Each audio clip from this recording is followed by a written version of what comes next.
நம்ம குழந்தைங்களுக்கு ஆல்பபெட் எப்படி சொல்லி கொடுக்கலாம்னு பார்க்கலாமா? நம்ம வீட்ல இருக்க திங்ஸையே வச்சு நம்ம ஆல்பபெட்டை சொல்லி கொடுக்கலாம்.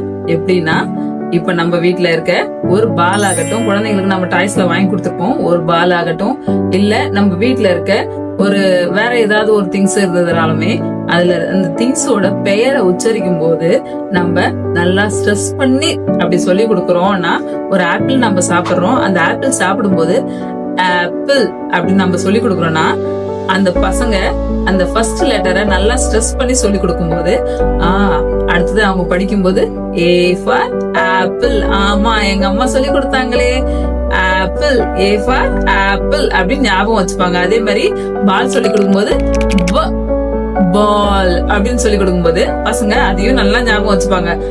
பி ஃபார் பால், பியோட சவுண்ட் ப, பி ஃபார் பால். எங்க மேம் சொல்லி கொடுத்தாங்க, எங்க அம்மா சொல்லி கொடுத்தாங்க, எங்க அம்மா சொல்லி கொடுத்தது எனக்கு நல்லா தெரியுமே அப்படின்னு சொல்லி சொல்லுவாங்க.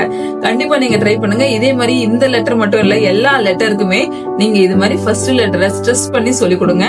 அந்த பொருளோட பேரையும் பசங்க நல்லா ஞாபகம் வச்சுப்பாங்க. அது மட்டும் இல்ல, லெட்டரையும் நல்லா ஞாபகம் வச்சுப்பாங்க. தேங்க்யூ.